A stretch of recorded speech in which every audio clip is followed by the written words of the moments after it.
So there it is. And finally got an air fryer. Now, admittedly, I'm a little late to the party, but here's the challenge. For the next 7 days, I'm gonna prepare my family's meals with this air fryer. And then I'm gonna try to determine whether or not I think it's worth it. Both the financial investment and maybe even more importantly, the counter space. I got a family full of picky eaters. It'll be really interesting to see if we can pull this off. Let's go.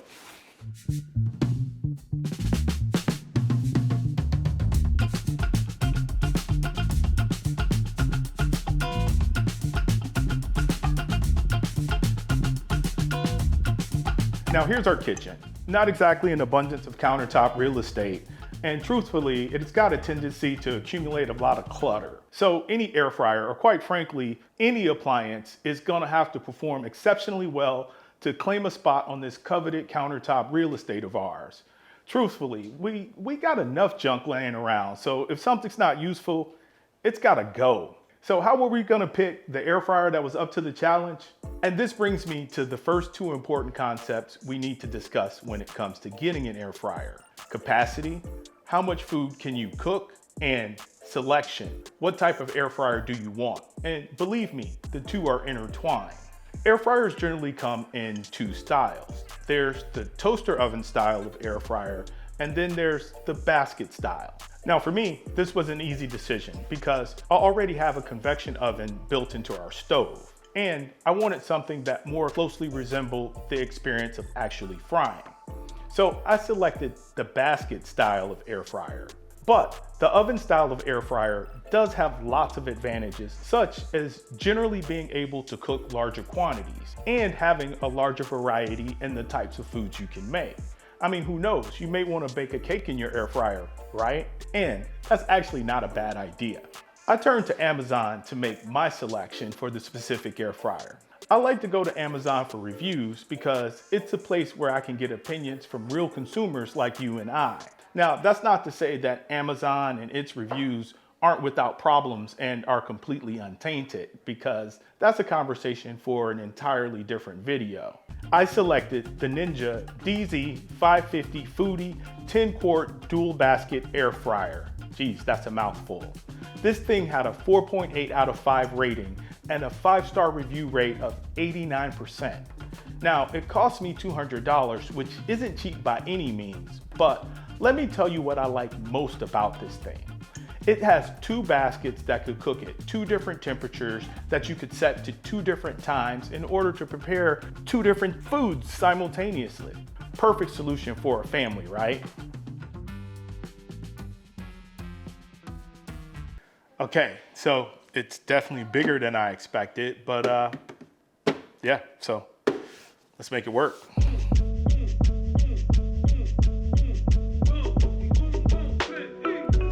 For day one in our little experiment, I went big with making a couple of fillets. Now, big risk putting a couple of pieces of tenderloin in a cooking apparatus that I've never used. But hey, go big or go home, right? I also decided to accompany this with some chicken wing drumettes. Now, the tenderloin came out very tasty, but hey, it's tenderloin, right? In my opinion, it wasn't as good as a tenderloin prepared on the grill, but it was definitely good enough that I didn't regret the try and would do it again. The wings were okay too, but really I'd overcooked both items. And we were off to an okay start, seeing as though everyone ate in spite of my user error. Okay, so first air fryer mission in the books, and it looks like we got something resembling food. So it's late, I'm tired, we're gonna grab a bite and see how this tastes. And I look forward to trying things where hopefully I could cook them more to the correct temperature. Quick caveat, I did the challenge while the kids were in school and Deb and I were both working. So really it came down to just preparing dinner on the air fryer every day, which is often the only meal that we're all together for anyway. Still, I think the requirement was good enough that I could get a good feel for whether or not this item would be useful for us and our lifestyle. For day number 2, I went big again, and I tried out a recipe from Pioneer Woman. Yeah, I know it came from Pioneer Woman, but it was a dope recipe. Homemade buttermilk chicken tenders. Of course, I put my own little spin on it, and this one was fun, but it was also a lot of work.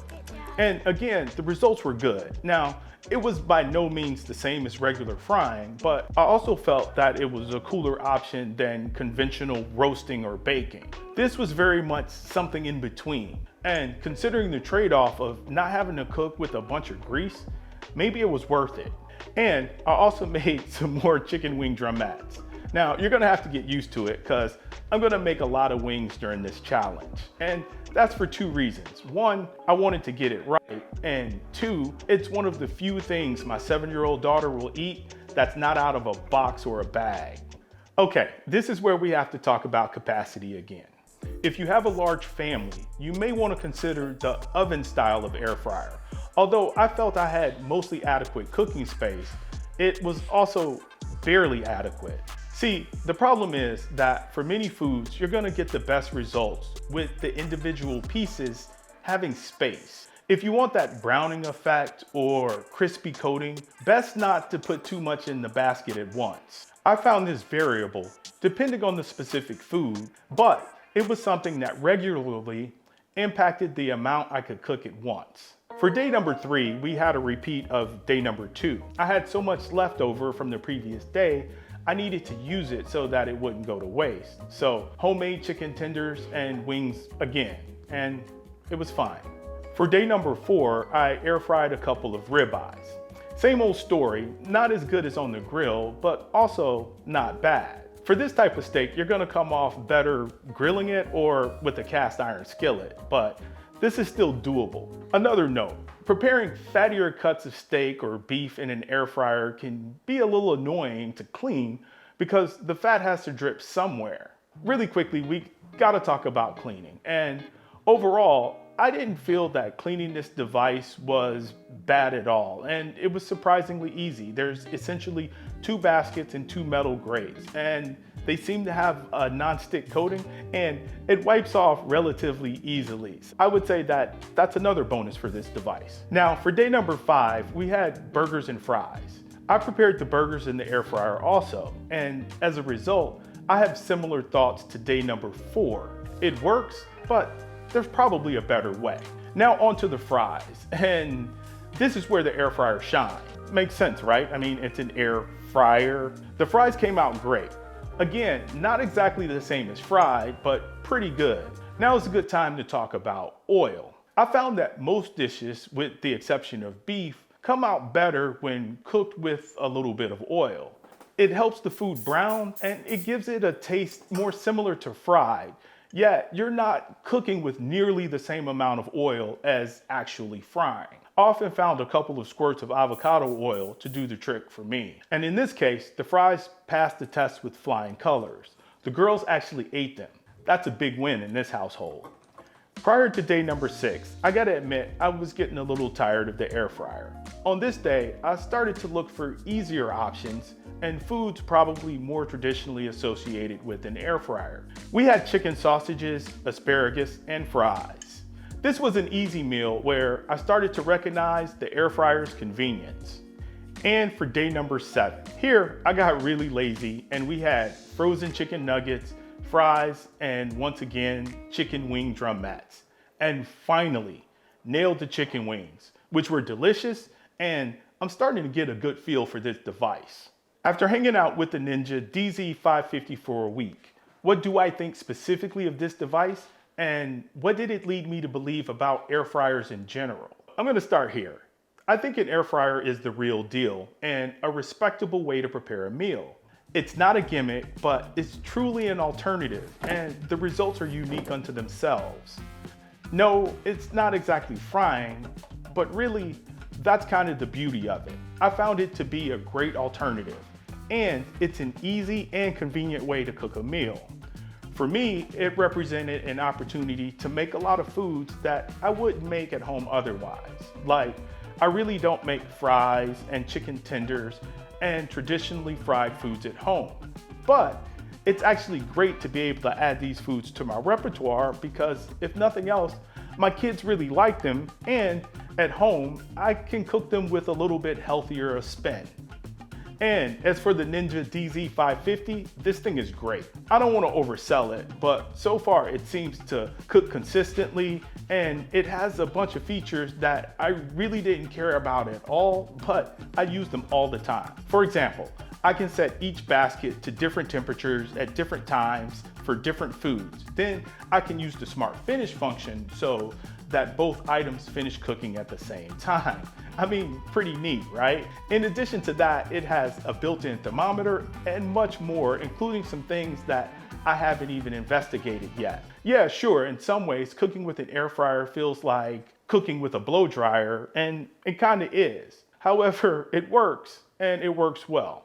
In all truthfulness, it's been a few weeks since I completed the challenge, and it's been the time since then that has convinced me that this air fryer is awesome. Without the pressure of having to use it, I find that I use it all the time, and that's without really trying. It's really earned its spot in our home, but do I think an air fryer is something that everyone should have? If I'm being 100% honest, no, not really. I think a lot of you are gonna like it, but the value of this item, like any other item, depends on whether or not you're gonna actually use it. And will you use it? Will you make the type of foods that are air fryer friendly? I really can't answer that for you, but I can tell you that here in this house, we've welcomed the additions and it's been great. But I can also tell you that I can genuinely see someone getting this item and it collecting dust and just taking up countertop space. And really, which one it'll be? There's only one way to find out. Ain't life grand? Thanks a bunch for watching. Until next time, fitness and beer.